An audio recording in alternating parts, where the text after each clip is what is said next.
पीछे हट जाओ, बार-बार दिखाना होता है। अच्छा, तो आप बंद नहीं रोक करोगे। देना ना, दिखाई तो पड़ रहा है, अब बंद हो जाएगा तो बता देंगे सर, इतना कर देंगे।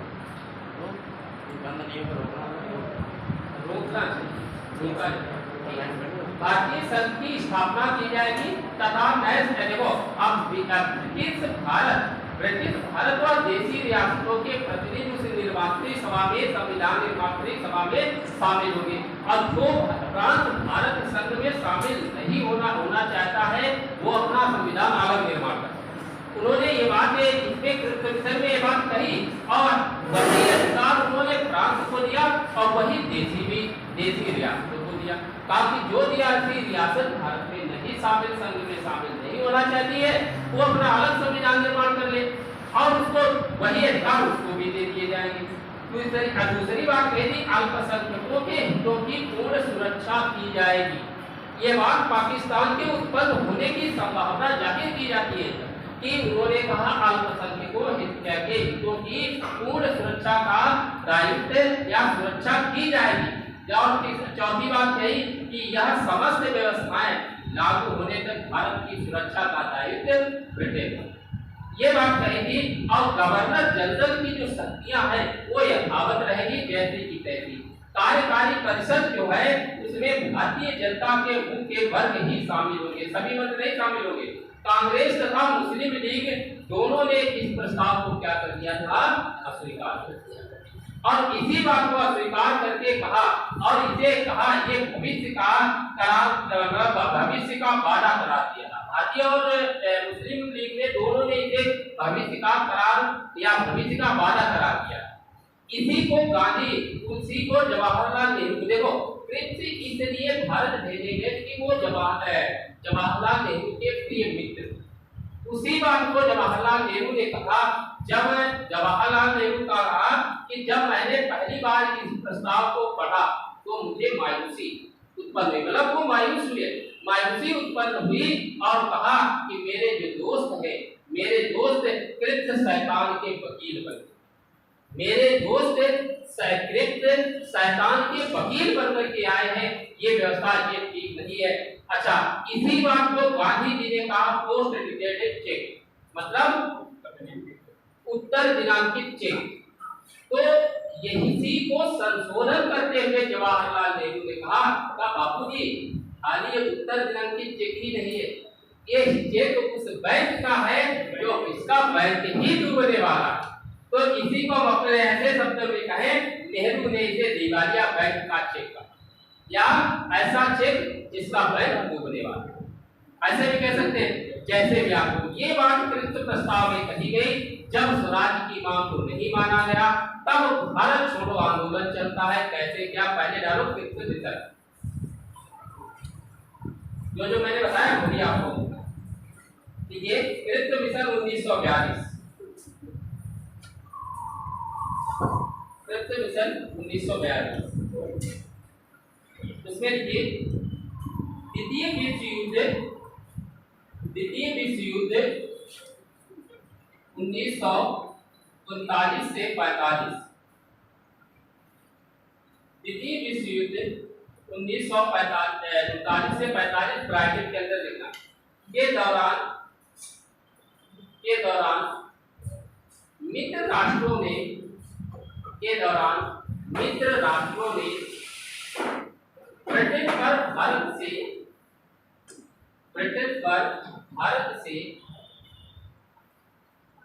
ब्रिटेन पर भारत से सहायता देने हेतु दबाव बनाया।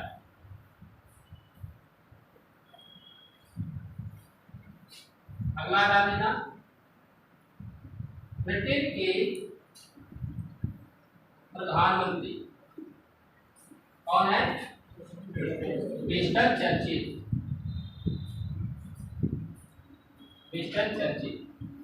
ब्रिटेन के प्रधानमंत्री विंस्टन चर्चिल, उसी के नीचे संयुक्त राज्य अमेरिका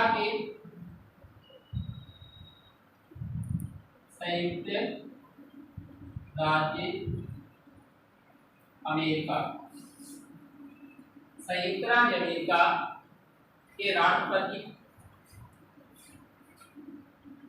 डी राष्ट्रपति, डी रूजवेल्ट, संयुक्त राज्य अमेरिका के राष्ट्रपति डी रूजवेल्ट।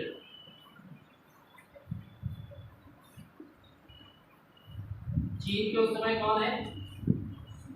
चांग पाई शेक,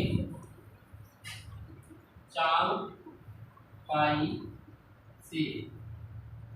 अब देखो, यही डी रूजवेल्ट और चांग पाई शेक, इन दोनों ने मिस्टर चर्चिल पर दबाव बनाया। ठीक, देखिए चर्चिल ने भारत में राजनीतिक गतिरोध को समाप्त करने के लिए, अगला पॉइंट लिखना, चर्चिल ने भारत में राजनीतिक गतिरोध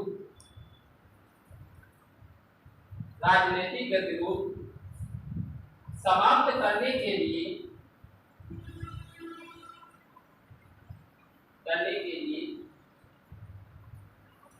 स्टेफोर्ड क्रिप्स के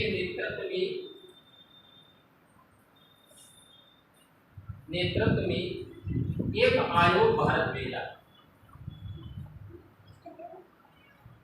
स्टेफोर्ड क्रिप्स के नेतृत्व में एक आयोग भारत भेजा, जिसके सदस्य एपी अलेक्जेंडर तथा फ्रेडरिक लॉरेंस, जिसके अन्य सदस्य एपी अलेक्जेंडर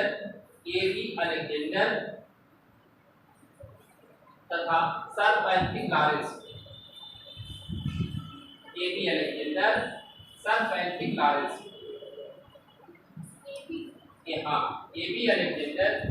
कभी देखो ये दोनों शब्द मिलते हैं, ए बी अलेक्जेंडर, और कभी कभी ए बी भी मिलेगा, A B Alexander, A B Alexander या ए पी अलेक्जेंडर,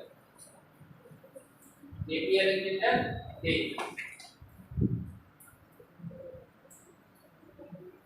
अब 23 मार्च 1942 को आयोग भारत का पहुंचा। 23 मार्च 1942 को, जबकि कुछ किताबों में 22 मार्च भी शब्द मिलेगा। 22 मार्च सही नहीं है, गलत है। 23 मार्च 1942 को आयोग भारत पहुंचा।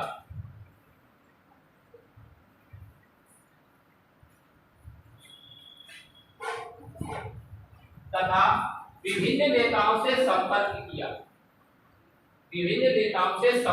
किया, और उसके नीचे लिखना है पॉइंट। क्रिप्स ने भारतीय राष्ट्रीय आंदोलन का समर्थन किया। क्रिप्स ने भारतीय राष्ट्रीय आंदोलन का समर्थन किया तथा कहा, क्रिप्स ने भारतीय राष्ट्रीय आंदोलन का समर्थन किया तथा कहा कि भारत को जितना जल्दी संभव होगा स्वशासन प्रदान कर दिया है,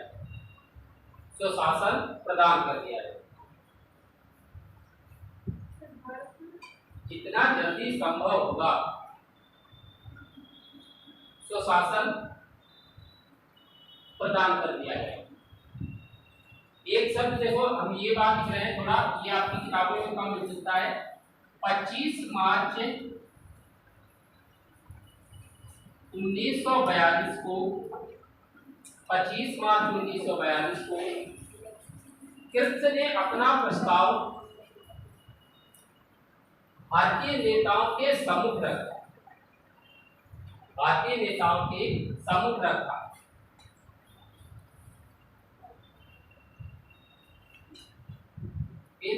30 मार्च 1942 को, यह शब्द आपको सामने मिलेगा। 30 मार्च 1942 को इसे भारतीय जनता के सामने रखा गया। अब आप जो किताबें पढ़ोगे उनमें आपको ये शब्द 23 मार्च मिलेगा, 25 मार्च नहीं मिलेगी। 2 मार्च को भारतीय नेताओं के सामने जो रखा है, ये किताबों में इसका उल्लेख बहुत कम मिलता है। आपको ये मिलेगा 30 मार्च 1942 को उसने अपना प्रस्ताव भारतीयों के सामने रखा। उसमें न नेता शब्द लगा होगा न जनता शब्द लगा होगा। ठीक ध्यान का, इसमें भारतीयों के सामने रखा, ये बात है भारतीयों के सामने का मतलब जनता के सामने, ठीक इस देश में। अब इसमें रही कृत्य की शर्तें, क्या शर्तें थी? कृत्य की शर्तें, नंबर 1, भारत को डोमिनियन स्टेट का दर्जा, भारत को डोमिनियन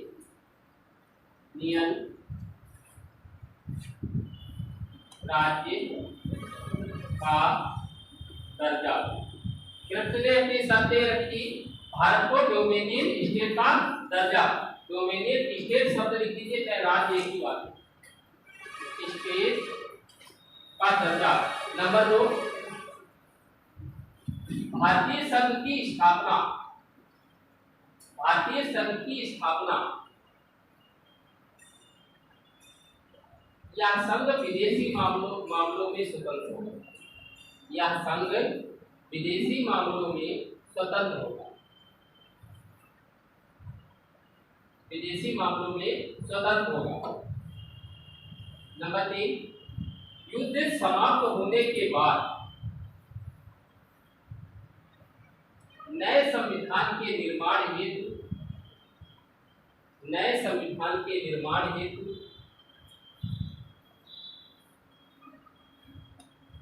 संविधान निर्मात्री परिषद का गठन होगा, संविधान निर्मात्री परिषद का गठन होगा, गठन होगा। ब्रिटिश भारत व देशी रियासतों के प्रतिनिधि शामिल होंगे, ब्रिटिश भारत व देशी रियासतों के प्रतिनिधि शामिल होंगे।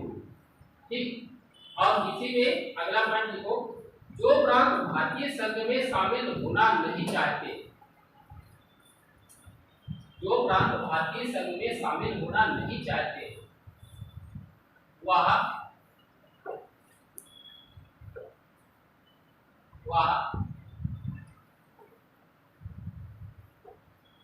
पृथक संविधान का निर्माण करेंगे।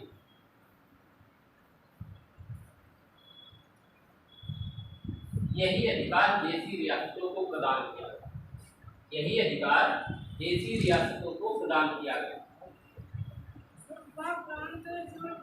शामिल नहीं होना चाहते हैं वह पृथक संविधान का निर्माण करेंगे। ठीक, यही अधिकार देशी रियासतों को भी प्रदान हुआ, यही अधिकार देशी रियासतों को भी प्रदान किया गया। ऐसे भी कर सकते हो। सीधे से शब्दों में उन्होंने कहा कि जो अधिकार प्रांतों को प्राप्त किए गए हैं वही अधिकार देशी राज्यों को, देशी रियासतों को भी प्रदान करेंगे। अब कम से कम उस समय 352 से अधिक रियासतें थी। अगर इनमें से अगर मान चले 100 ही ऐसे रियासतें निकले तो कहेंगे नहीं मैं तो भारत संघ में नहीं शामिल होना चाहूंगा, तो 100 तो संविधान वही होंगे, बाकी तो अलग तो भारत के इतने टुकड़ों में बटेगा। इन स्थितियों को देखा गया। फिर नीचे एक लाइन में लिखो, अल्पसंख्यकों के हितों की पूर्ण सुरक्षा की जाएगी, अल्पसंख्यकों के हितों की पूर्ण सुरक्षा की जाएगी।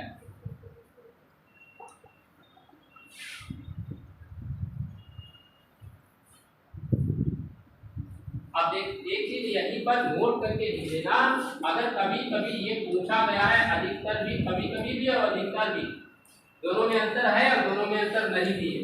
ध्यान रखना, इससे लो लेवल पर ये बात नहीं पूछी जाती, हाई लेवल पर सदैव ये बात पूछी जाती है। इसमें भारत विभाजन की बात या पाकिस्तान की मांग कहाँ पर मानी? जो अल्पसंख्यकों की हितों की पूर्ण सुरक्षा की जाएगी, यही केंद्र मिशन में भारत विभाजन की बात मान ली गई।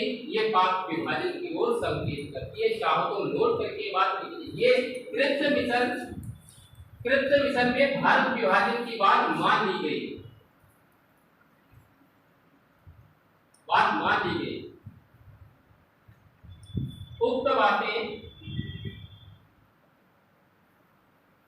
पाप के रूप में विभाजन की ओर संकेत करती है।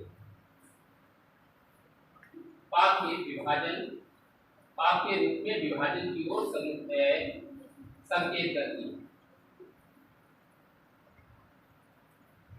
यह अगला पॉइंट लिखो, समस्त व्यवस्था लागू होने तक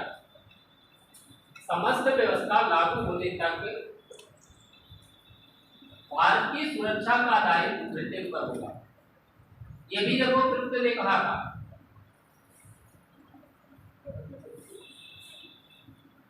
समस्त व्यवस्था लागू होने तक भारत की सुरक्षा का दायित्व ब्रिटेन पर होगा। गवर्नर जनरल की शक्तियां यथावत रहेगी। हमने देखो डी की लिखा है, गवर्नर जनरल की शक्तियां यथावत,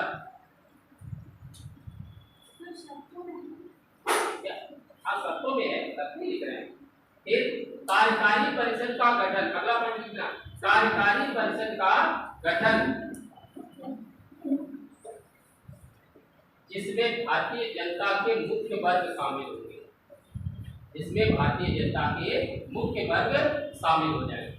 ये बात कही गई जब कृष्ण ने इतनी बातें भारतीयों को देने की बात कह दी, कहा कि हम इतने सभी चीजें आपको दे दें, लेकिन भारत के जो महात्मा गांधी है, पंडित जवाहरलाल नेहरू, इन्होंने कहा ये बात तो नहीं बनी है, हम इतने से काम नहीं चल पाएगा, हमारा कहीं भी स्वराज नहीं पाएगा, शासन नहीं हो पाएगा, हम डोमिनियन स्टेट की बात क्यों करें, अब तो हम नहीं तैयार।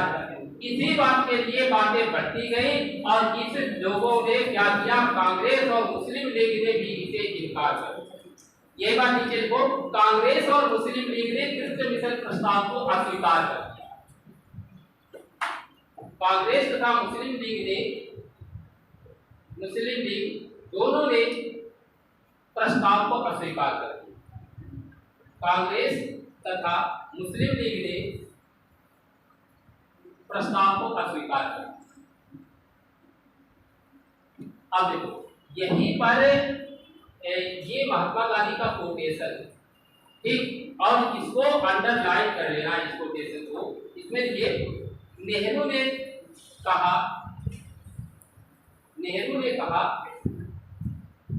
जब मैंने पहली बार इस प्रस्ताव को पढ़ा,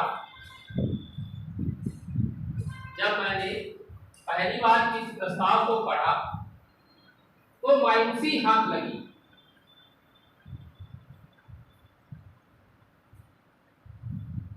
मेरे दोस्त कृप्त शैतान के वकील बनकर आए, मेरे दोस्त कृप्त शैतान के वकील बनकर आए। और इसी के लिए महात्मा गांधी ने क्या कहा था, उत्तर दिनांकित चेक। मेरे दोस्त शुरू से शुरू नेहरू ने कहा जब मैंने पहली बार इस प्रस्ताव को पढ़ा तो मायूसी हाथ लगी, मेरे दोस्त कृप्त शैतान के वकील बनकर आए, मेरे दोस्त कृप्त शैतान के वकील बनकर आए। इसी बात को देखो क्या कहा गांधी जी ने कहा, उत्तर दिनांकित चेक, ठीक, या पोस्ट डेटेड चेक। क्या लिख सकते हो, पहले लिखो उत्तर दिनांकित check, post dated cheque,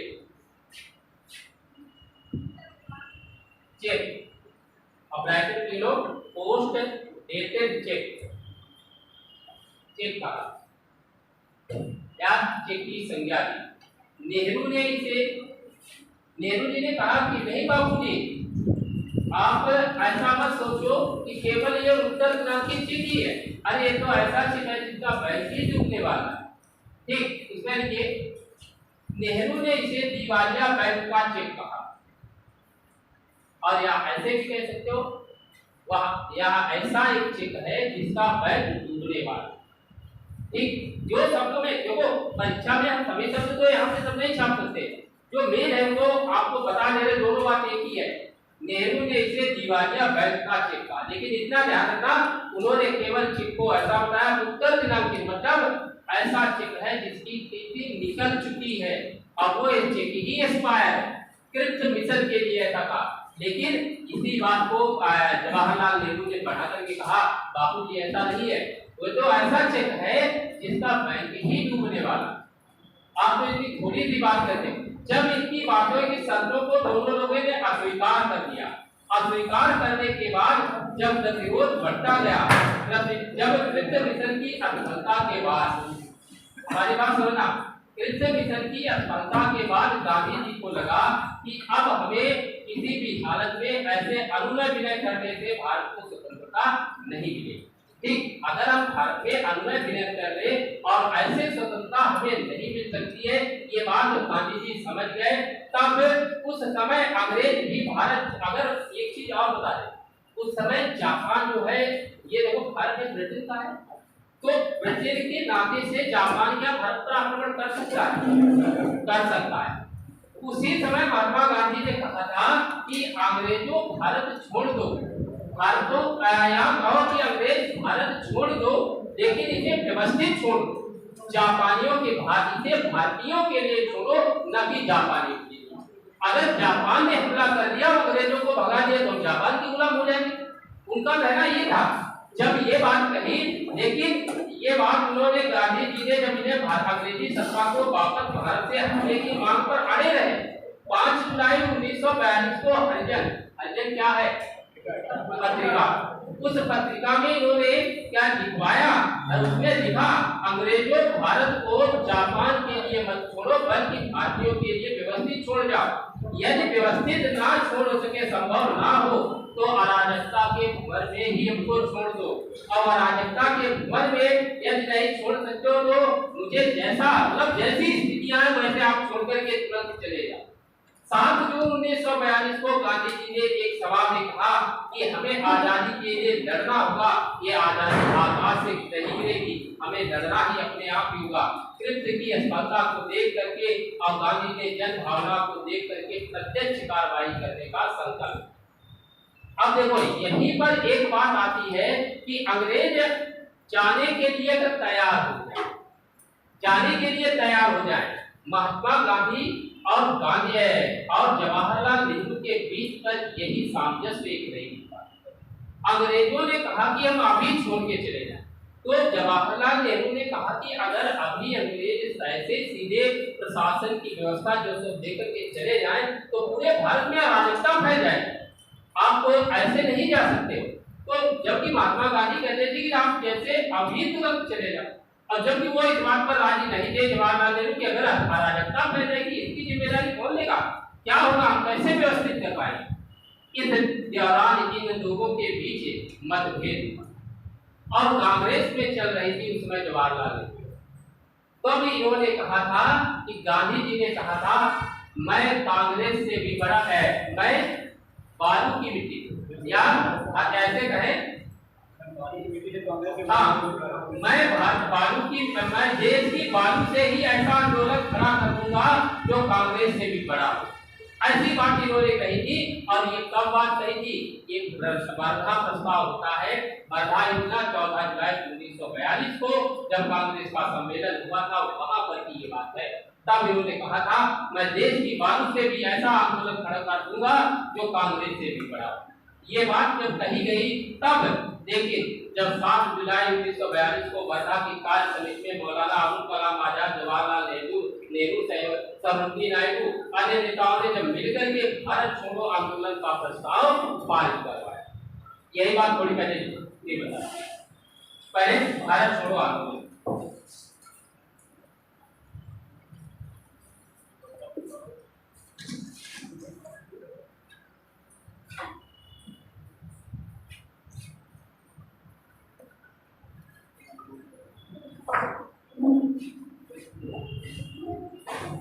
Bharat छोड़ो आंदोलन, भारत छोड़ो आंदोलन, उसमें डालिए पहले पृष्ठभूमि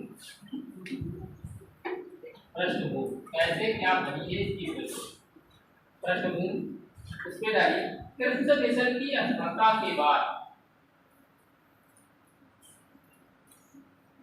कृष्ण मिशन की असफलता के बाद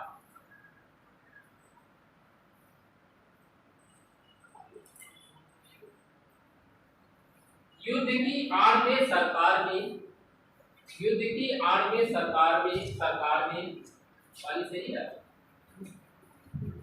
युद्ध की आड़ में सरकार ने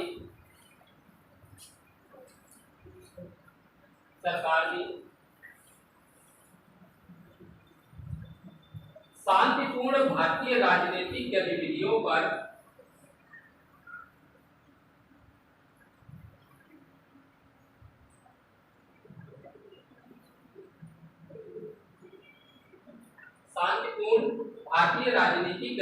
पर रोक लगा दी।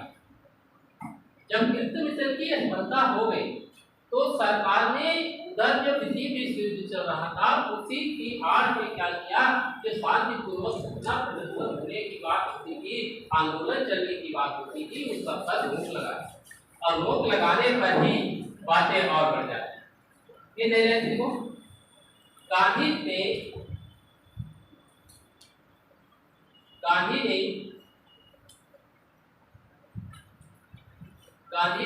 कीर्तन मिशन के लौट जाने के बाद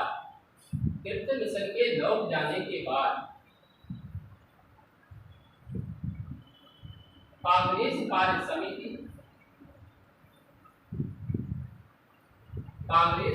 समिति हेतु एक प्रस्ताव तैयार किया।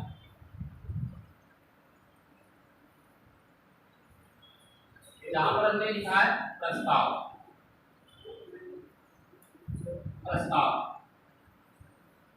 अगर इसके अंदर हम क्या लिखते, अगर लिखे ब्रिटेन को भारत छोड़ने की बात लगी, ब्रिटेन को भारत छोड़ने की बात कही, कहा ब्रिटिश भारत को छोड़ेंगे, कैसे छोड़ेंगे ऐसा प्रस्ताव महात्मा गांधी ने बनाया है। अब कैसे छोड़ेंगे इस बात के लिए, और ये किया क्यों, जनता के आवाहन,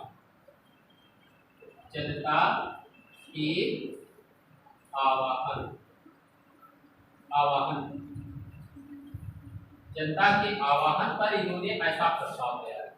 ठीक, इस प्रस्ताव को और इसी पर जनता के आवाहन पर यहीं पर इस समय जापान हमला कर सकता है। नीचे देखो, जापान का हमला होने पर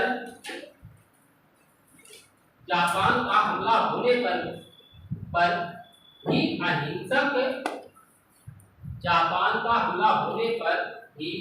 अहिंसक सहयोग कर। उन्होंने कहा था गांधी जी ने, यदि जापान हम पर हमला करता है तब भी हम हिंसा नहीं अपनाएंगे, अहिंसक रूप से ही सहयोग करेंगे। नेहरू ने अगस्त 1942 में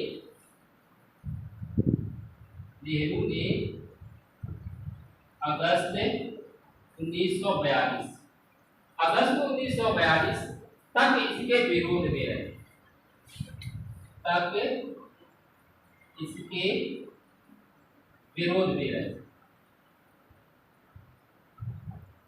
ठीक, अगस्त 1942 तक इसके विरोध में रहे। कारण यही कि वो कहते थे कि अंग्रेजों तुरंत चले जाओ, और ये मानने के लिए तैयार थे। इसलिए इसके बीच मतभेद बना रहा, और यहीं पर मतभेद प्रस्ताव गांधी जी द्वारा जो किया गया, इसी को प्रस्ताव गांधी जी नीचे देखो, प्रस्ताव स्वीकार नहीं करने पर, देखो जब गांधी जी ने इस प्रस्ताव को स्वीकार नहीं किया अगस्त 1942 तक, तब यही प्रस्ताव स्वीकार न करने पर गांधी जी ने क्या कमेंट किया, यही प्रस्ताव न स्वीकार करने पर गांधी जी ने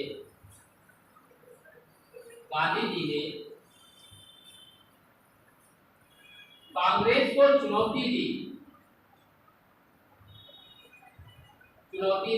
अगर संघर्ष का प्रस्ताव नहीं माना, अगर मेरे संघर्ष का प्रस्ताव नहीं माना, तो मैं देश की बालू से ही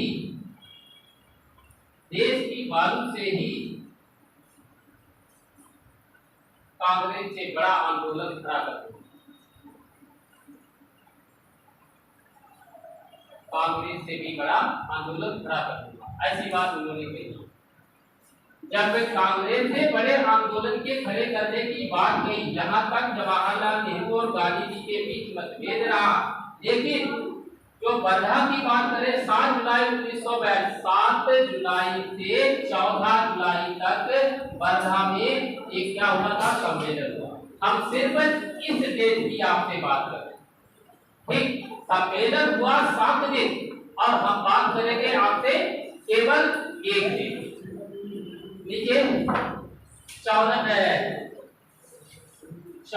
जुलाई 1942, 14 जुलाई 1942 को कांग्रेस कार्य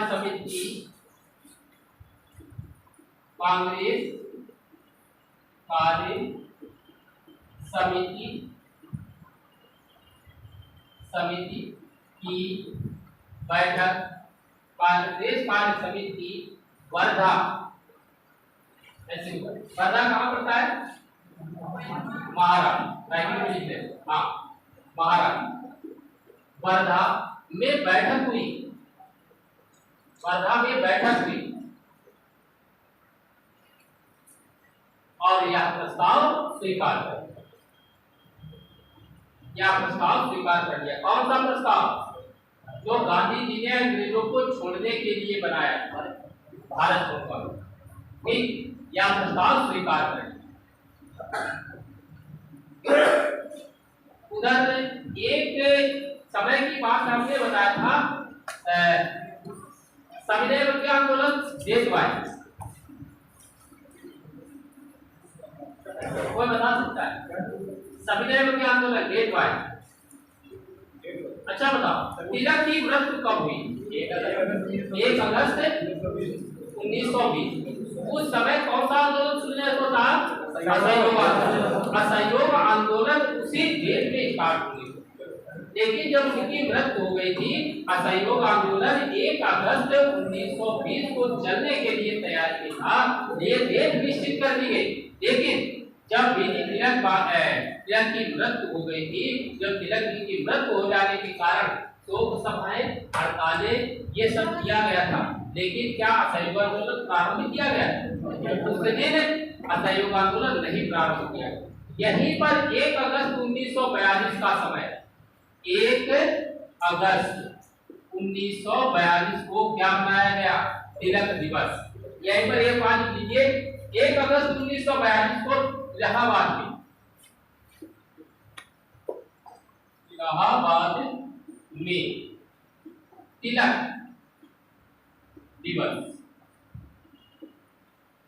तिलक दिवस मनाया गया,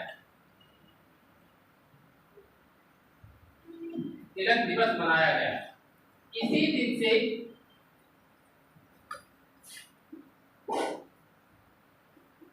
मनाया गया, इसी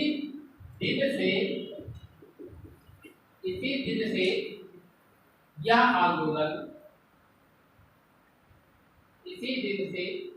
आंदोलन, इस आंदोलन को प्रारंभ माना जाता है। इसी दिन से इस आंदोलन को प्रारंभ माना जाता है। इसी दिन से कहा जाता है कि आंदोलन इसी दिन से प्रारंभ हुआ, ऐसा माना जाता है। अच्छा, तिलक दिवस के अवसर पर ही नेहरू ने कहा था कि हम आग से खेलते, देखो जब तिलक दिवस मनाया गया है और इसी पर जवाहरलाल नेहरू ने जब भाषण दिया, उन्होंने कहा कि जो बड़े शब्दों में कहा, हम आग से खेलने जा रहे हैं, 2 धारी तलवार का प्रयोग करेंगे। 2 धारी तलवार का प्रयोग, क्योंकि उसका वार हमारे ऊपर भी हो सकता है, इसलिए आप लोगों को समझ कर चलना है, जिसकी चोट हमारे ऊपर भी पड़ सकती है, इसलिए हर संभव कोशिश के लिए संभल के चलिए। यही बात तिलक दिवस के अवसर पर नेहरू ने कहा था।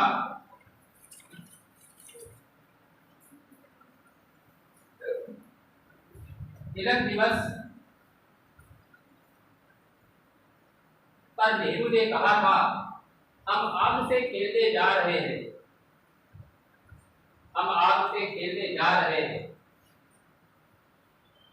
2 धारी तलवार का प्रयोग कर रहे हैं, जिसकी चोट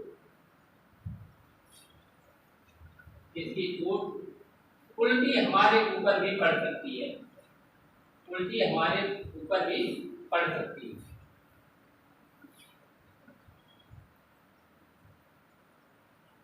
अब अखिल भारतीय कांग्रेस समिति बैठक,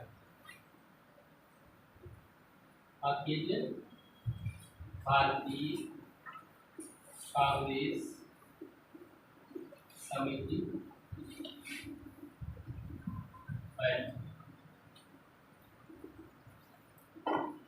जब अखिल भारतीय कांग्रेस समिति की बैठक कब हुई थी? ये 7 8 अगस्त 1942। और कहाँ हुई थी? पहले तो ये बैठक के अध्यक्ष कौन थे? अध्यक्ष मौलाना अबुल कलाम आजाद, ये इसके अध्यक्ष है। और दूसरी बात कहाँ हुई थी? वाडिया टैंक, ये मैदान है और कहाँ होता है? बम्बई, मुंबई, ठीक, जो बम्बई कहा जाता है मुंबई। ठीक, यहाँ पर क्या किया गया? यहीं पर सबसे पहले हमने कहा था कि इसी दिन में को यहाँ आंदोलन प्रारंभ माना जाता है। तिलक के जो दिवस है जिस दिन उनकी मृत्यु हुई थी उसके आधार पर इसे माना जाता है। लेकिन शुरू कब हुआ था? ये भारत छोड़ो आंदोलन शुरू कब हुआ था वो देश की बात कर रहे हैं। अब इसके नीचे डालो बैठक।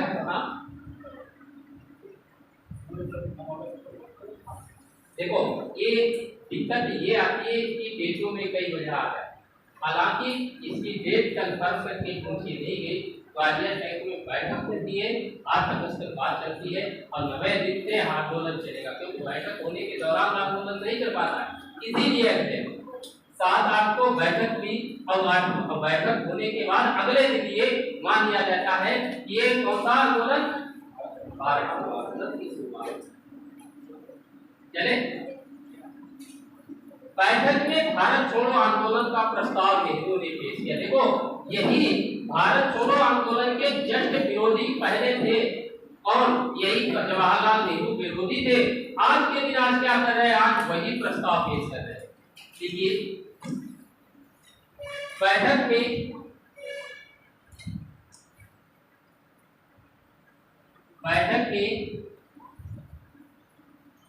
भारत छोड़ो, बैठक में भारत छोड़ो,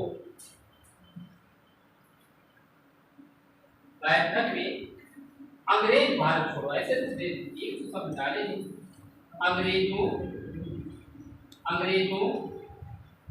भारत छोड़ो, अंग्रेजों भारत छोड़ो का प्रस्ताव नेहरू ने पारित किया, का प्रस्ताव नेहरू ने पारित किया। अब देखो जो भारत छोड़ो आंदोलन का, अब यहाँ पर एक चीज बहुत टिपिकल है, थोड़ी बात समझ लेना। अंग्रेजों भारत छोड़ो का प्रस्ताव, जो भारत छोड़ो आंदोलन चला था, इसका प्रस्ताव किसने बनाया था? याद रखना, महात्मा गांधी नहीं, जवाहरलाल नेहरू ने ही बनाया था। पहले समर्थित जरूर नहीं रहे, लेकिन वो इनके पक्ष में ही थे, इन्हीं की तरफ थे, क्योंकि यही चाहते थे भारत छोड़ो आंदोलन की बात हो। लेकिन जिस तरीके से महात्मा गांधी चाह रहे थे कि छोड़ के चले जाएं, उस तरीके से नहीं छुड़वाना चाहते थे, क्योंकि अचानक चले जाएंगे तो क्या होगा? अव्यवस्था फैलेगी।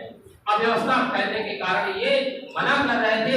लेकिन अब इन स्थिति में आते हैं तो उन्होंने खुद ही कहा कि वास्तविक रूप से भारत छोड़ो आंदोलन का प्रस्ताव इन्होंने बनाया था, फिर विरोधी रहे और फिर इसके प्रस्तावक बने। अब फिर से ये बात नीचे लिखो तो अंग्रेजों भारत छोड़ो, अंग्रेजों भारत छोड़ो प्रस्ताव के लेखक जवाहरलाल नेहरू माने जाते हैं। प्रस्ताव के लेखक जवाहरलाल नेहरू माने जाते हैं।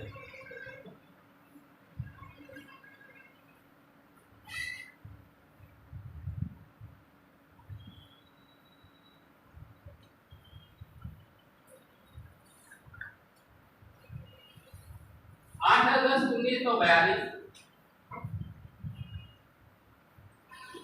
8 अगस्त 1942 गांधी जी ने जनता को संबोधित करते हुए गांधी जी जनता को संबोधित करते हुए करो या मरो का नारा दिया।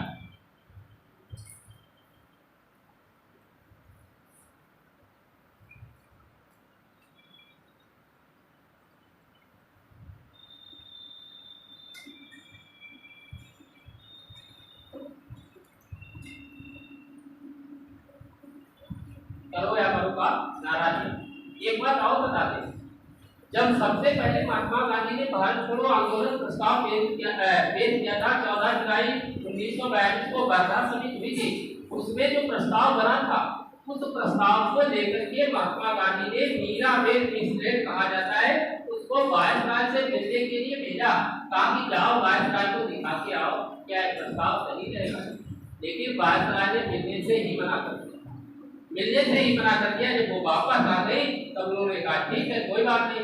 तब बाद में जो यही तिलक दिवस मनाया गया, तिलक दिवस के बाद में ये कांग्रेस के ग्वालियर टैंक से जब इसका सम्मेलन शुरू होता है तब बात होती है क्या लिखा है, करो या मरो का नारा शुरू कर दिया। करो और मरो का नारा जहां पर से लगा है यहीं से समझ लिए भारत छोड़ो आंदोलन प्रत्येक पूरे देश में भारत छोड़ो आंदोलन और इसकी अगुवाई कोई नहीं करा। उधर कांग्रेस वायसराय ने क्या किया, वायसराय ने जितने भी राजनीतिक नेता थे इन सबको पकड़ना शुरू कर दिया और उसने operation zero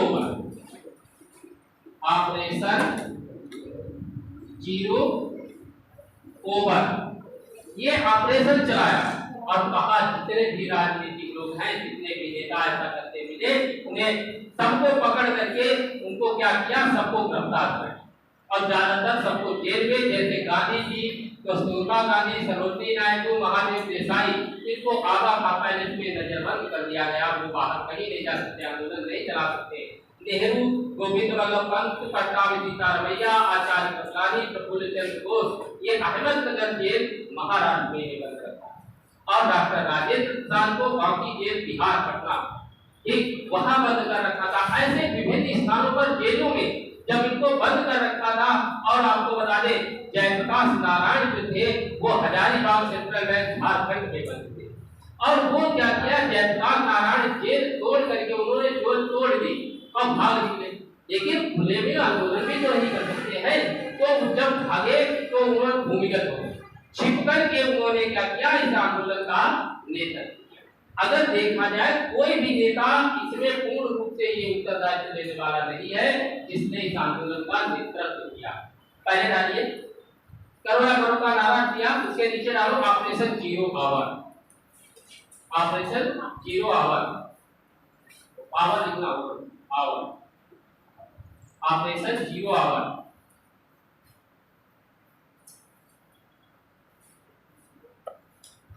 viceroy lord Lithgow ने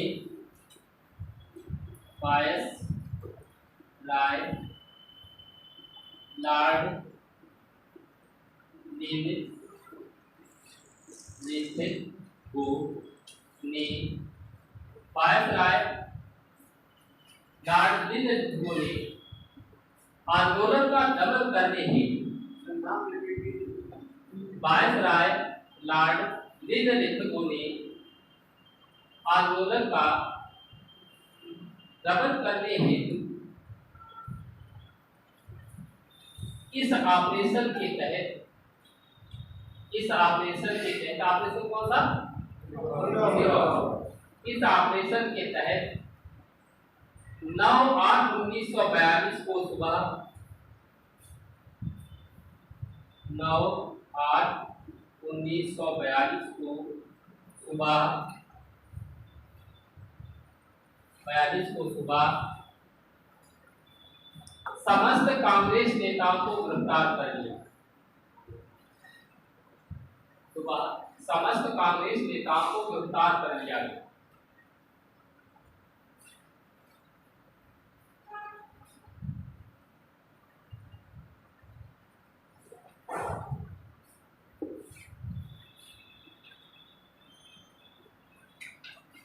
समस्त कांग्रेस नेताओं को गिरफ्तार कर लिया गया कौन नेता कहाँ रखा, एक तरफ डालो नेता और दूसरी तरफ जेल, जेल या इसका, ठीक। जैसे गांधी, गांधी जी, और इनके साथ में कस्तूरबा गांधी। कस्तूरबा गांधी कौन, इनकी बीवी है कस्तूरबा गांधी। सरोजिनी नायडू,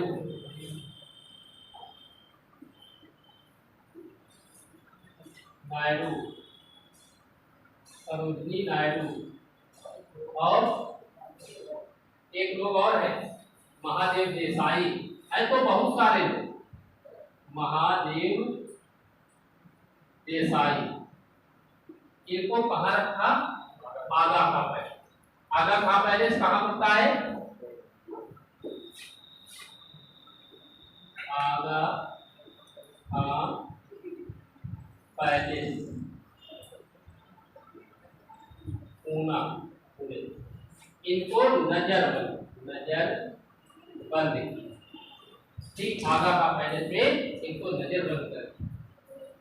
उधर दूसरी तरफ नंबर 1 बात, नंबर 2 नेहरू। नेहरू का मतलब जवाहरलाल नेहरू है, ठीक। नेहरू, गोविंद बल्लभ पंत,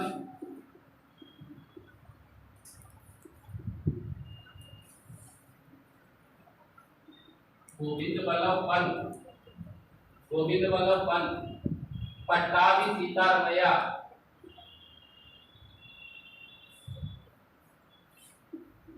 पट्टाभी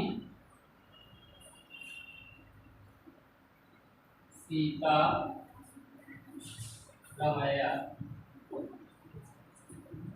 पट्टाभी सीतारमैया। और आचार्य कृपलानी,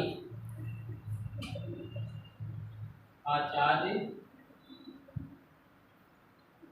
कृपलानी, आचार्य कृपलानी। प्रफुल्ल चंद्र घोष,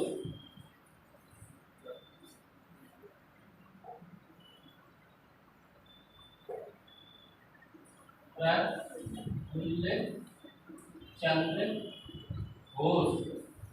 इनको कहाँ रखा है, नेहरू को सबको पता होगा, नेहरू ज्यादातर आप लोग याद करते हैं। अहमदनगर जेल, जानिए अहमदनगर जेल की कहाँ पड़ती है,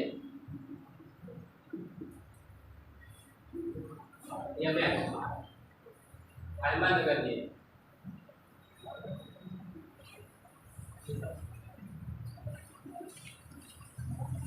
number 3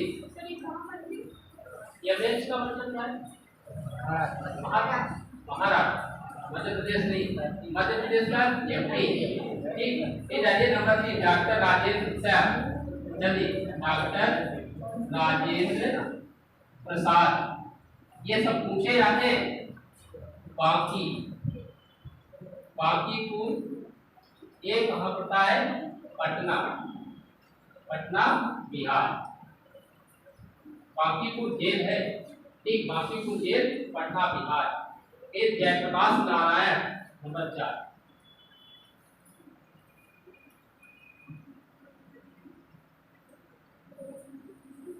Jayaprakash Narayan. Hazaribagh central, Hazaribagh central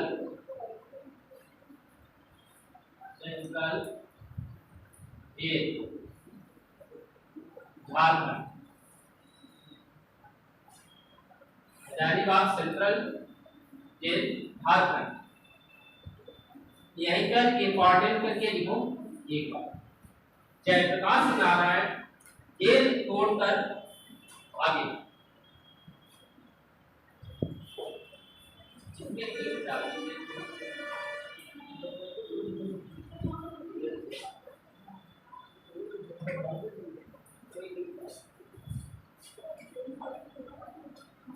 Jayaprakash Narayan jail छोड़कर भागे, भूमिगत होकर आंदोलन का संचालन किया। जयप्रकाश नारायण जेल छोड़कर भागे,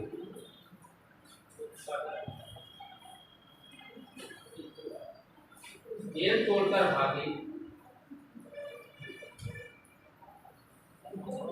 जेल छोड़कर भागे, भूमिगत होकर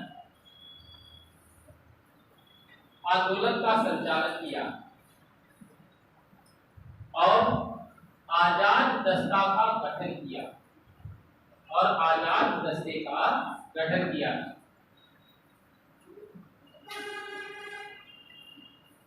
और फिर नहीं जाए राम मनोहर लोहिया, नाम सुना है नहीं? सुना है। राम मनोहर लोहिया का नाम नहीं सुना? राम मनोहर लोहिया, राम मनोहर लोहिया, अरुणा आसफ अली, अरुणा आसफ अली, अरुणा आसफ अली, अच्युत पटवर्धन, ऐसे बोलते हैं, अच्युत पटवर्धन। तीन नाम आते हैं। देखो, जो जयप्रकाश नारायण शब्द मैंने दिखाया है वो आजाद दस्ता गठन के लिए ज्यादा चर्चित है, लेकिन उन्होंने भी क्या किया था? भूमिगत होकर आंदोलन का संचालन किया था। मतलब जो भी नेता नहीं मिले हैं वो छिपकर इस आंदोलन का नेतृत्व कर रहे हैं। छिपकर इधर हमने कितने लिखाए? तीन, राम मनोहर लोहिया, अच्युत पटवर्धन और राम आसफ। इन तीनों ने क्या किया? आसफ अली ने भूमिगत होकर आंदोलन का संचालन किया, भूमिगत होकर आंदोलन का संचालन किया। अच्छा, कि जो जब यही आंदोलन चल रहा था सब नेता क्या हो रहे थे? पकड़े जा चुके थे। ऐसे दो लोग थे जिन्होंने रेडियो से क्या किया? इससे आंदोलन का संचालन किया। और वो कौन थे? उषा मेहता और राम मनोहर लोहिया। इन्होंने क्या किया? रेडियो से। अच्छा, और एक बात बता दें, अंग्रेज के रेडियो को पकड़ नहीं पाए थे। कहाँ इसका संस्थान इसलिए नहीं पकड़ पाए थे, इसकी फ्रिक्वेंसी इतनी अधिक थी कि अंग्रेज इसको पकड़ नहीं पाए। ठीक, नीचे डालिए। उषा मेहता और राम मनोहर लोहिया जी, उषा मेहता तथा राम मनोहर लोहिया जी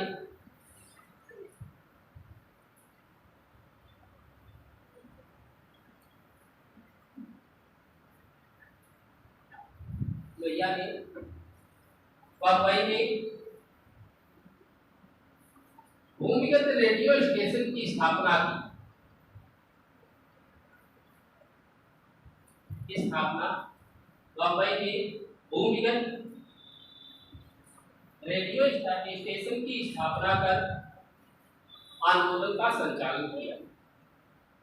भूमिगत रेडियो स्टेशन की स्थापना कर आंदोलन का संचालन किया। अब जब भारत छोड़ो आंदोलन चल रहा है, सभी नेता नजर बंद है, कोई जेल में है, कोई कहीं भी है, इस समय सुभाष चंद्र बोस कहाँ होंगे? जापान फंसे थे। इसी समय तो वहाँ है बर्लिन में। इस समय सुभाष चंद्र बोस है बर्लिन में। अब बर्लिन में उन्हीं ने क्या किया? तब बर्लिन में रेडियो से बोलते हुए इस आंदोलन को अहिंसक गोरिल्ला युद्ध की संज्ञा उन्होंने दी थी। अहिंसक गोरिल्ला युद्ध की संज्ञा इसे किसने दी थी? भारत छोड़ो आंदोलन को। ये बात कई बार पूछी गई। ठीक, इसमें डालिए आगे इंपॉर्टेंट करके। सुभाष चंद्र बोस ने बर्लिन रेडियो से बोलते हुए, सुभाष चंद्र बोस ने बर्लिन रेडियो से बोलते हुए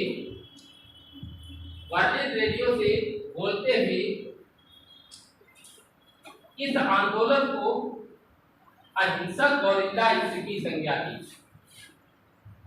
अहिंसक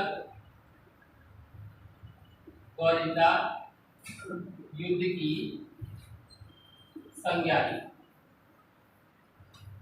अहिंसक गोरिल्ला युद्ध की संज्ञा दी। अब क्या किया सरकार?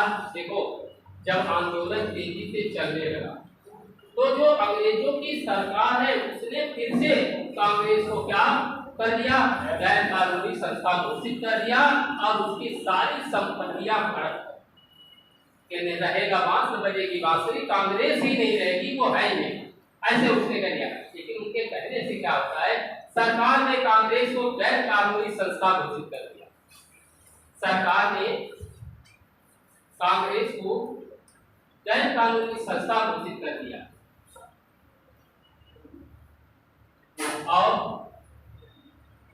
सारी संपत्ति जब्त करी, सारी संपत्ति जब्त करी।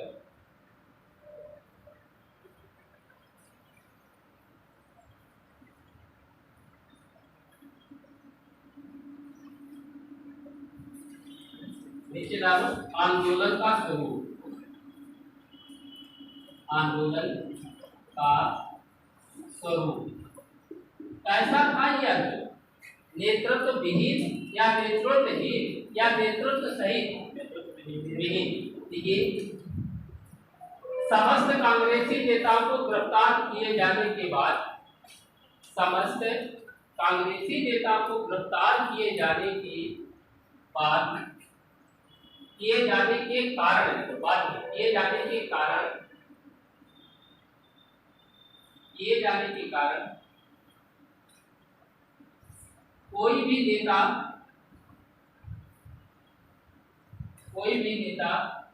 कारण कोई नेता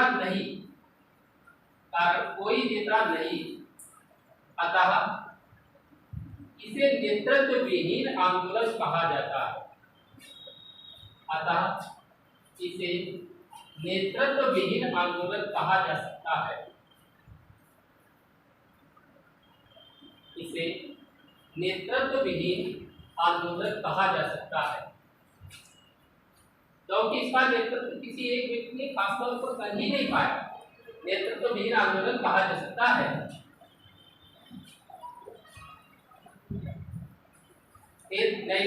सुनियोजित कार्यक्रम क्या था, सुनियोजित कार्यक्रम था नहीं था। देखिए ये प्रत्येक क्वेश्चन को पीसीएस के पूछे हुए हैं कि क्या प्रत्येक सुनियोजित, ये किताब में ज्यादातर नहीं मिल पाता है, सुनियोजित कार्यक्रम था या नहीं था, सुनियोजित कार्यक्रम नहीं था। नीचे डालिए सुनियोजित कार्यक्रम नहीं, अनियोजित आंदोलन, अनियोजित आंदोलन, ये सुनियोजित नहीं था, अनियोजित आंदोलन। नहीं ना, भारतीय जनता द्वारा लड़ा गया, भारतीय जनता द्वारा लड़ा गया,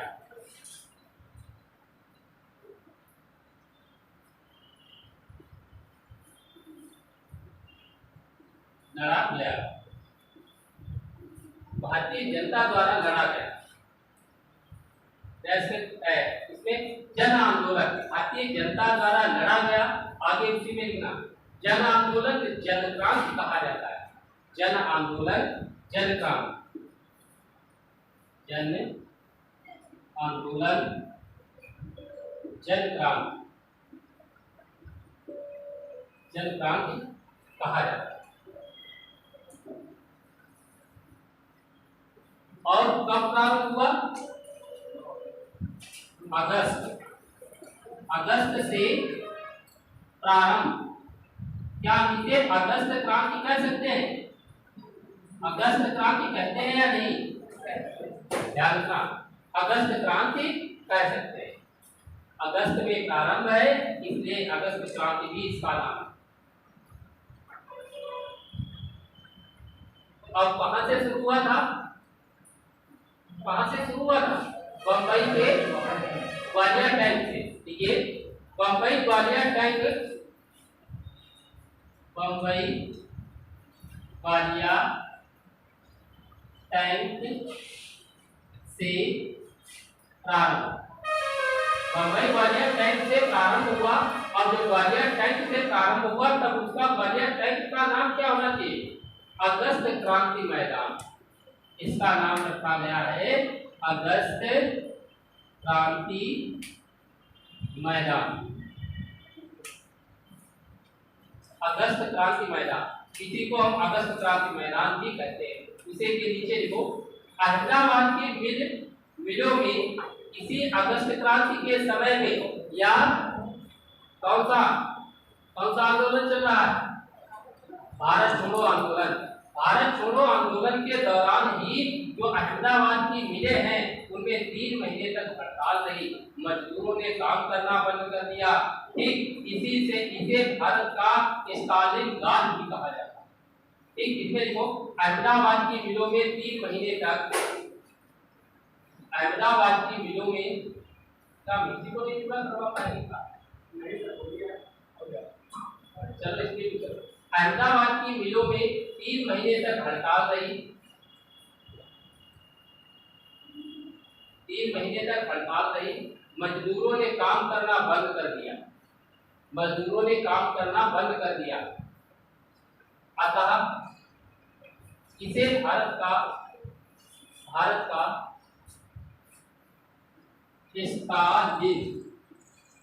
स्टालिनग्राड, ये शब्द स्थान, इसे भारत का स्टालिनग्राड भी कहा जाता है। अभी बताएंगे थोड़ा, स्टालिनग्राड भी कहा जाता है। तामुलुक में एक तामुलुक क्षेत्र है, तामुलुक में विद्युत वाहिनी का गठन किया गया। विद्युत वाहिनी का गठन किया गया। अब जानते हो ये तामुलुक में विद्युत वाहिनी का गठन क्यों किया गया था? मातगिरी हजारा, ये तामुलुक क्षेत्र में मातगुनी हजारा, ये हजारा है, ये 73 वर्ष की महिला, अंग्रेजों ने इस 73 वर्ष की महिला को गोली मार दी। अब क्या वो लड़ाई लड़ रही थी, क्या बिगाड़ रही थी? उस 73 वर्ष की विधवा महिला को क्या पुलिस ने गोली मार दी थी। इसी के कारण विद्युत वाहिनी का गठन किया गया था इस काम में। ठीक, नीचे लिखो, मातगिरी हजारा, मातगुनी लिखा ना, हाँ ये मातगुनी हजारा 73 वर्षीय विधवा महिला को पुलिस ने गोली मारी। 73 वर्षीय विधवा महिला को पुलिस ने गोली मारी। नहीं सीखना, कटक कहाँ होता है? उड़ीसा। इसमें देखिए, कटक उड़ीसा में रक्त वाहिनी का गठन किया गया।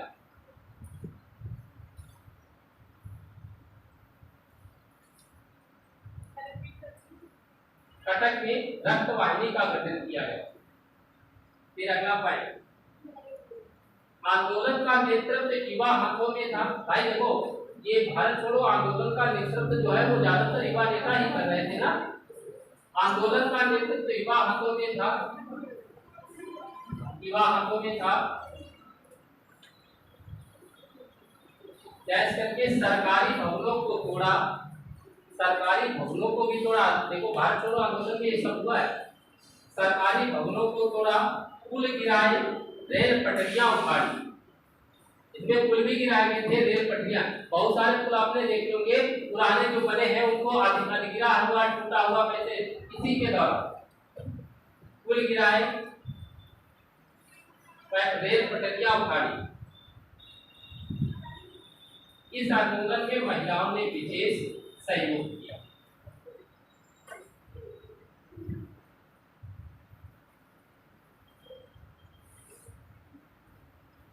जब सरकार ने हिंसा का रूप धारण कर दिया, इसे दबाने के लिए अपने पुरजोर कोशिश करने लगी।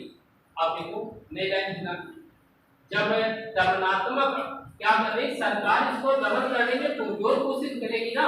जब पुरजोर कोशिश कर रही तब फरवरी 1943 में 21 दिन का उपवास शुरू कर दिया गांधी जी ने। अब ये सबसे बड़ी बात आ जाती है, देखिए, गांधी जी सरकारी दमनात्मक नीतियों का विरोध कर रहे हैं। गांधी जी सरकारी दमनात्मक नीतियों का विरोध करने हेतु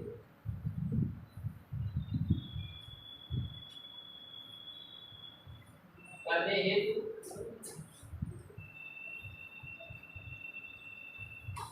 10 फरवरी 1943 को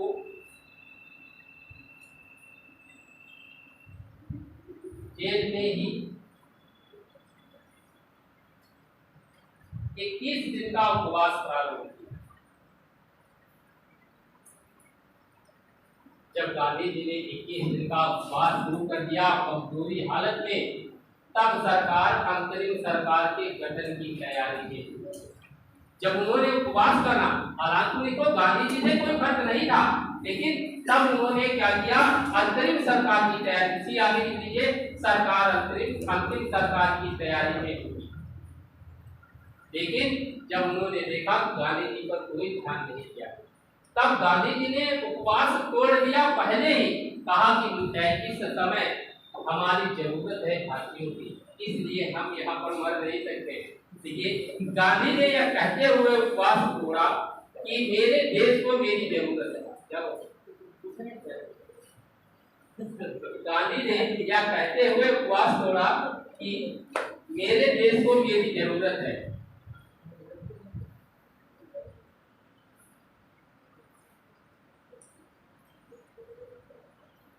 अच्छा, जब इन्होंने उपवास रखा था उस समय जब इनको कहाँ बंद किया था, आगा खां पैलेस में 1942 में इनके निजी सचिव कौन थे? कौन? देसाई। क्या नाम है उसका, बताइए? महादेव देसाई और कस्तूरबा गांधी, इन दोनों की उस जेल के दौरान उसी नजरबंद स्थान पर ही मृत्यु हो गई थी। नोट करके डालिए, नोट करके उसमें डालो नोट उसमें डालिए। 1942 में गांधी जी के निजी सचिव महादेव देसाई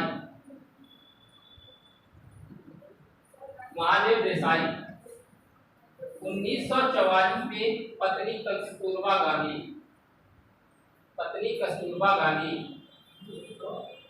1942 में गांधी जी के निजी सचिव महादेव देसाई और 1944 में पत्नी कस्तूरबा गांधी, दोनों का निधन आगा खां पैलेस में हुआ। दोनों का निधन आगा खां पैलेस में हो गया। अब देखो, जब कई देशों के लोगों ने कहा कि इसको महात्मा गांधी को आजाद करो, लेकिन ब्रिटेन सरकार इनको आजाद करने पर तैयार नहीं थी और सरकार ने गांधी को रिहा करने से इनकार कहा, हम नहीं रिहा करेंगे। गवर्नर जनरल की कार्यकारिणी परिषद के 3 सदस्य कौन?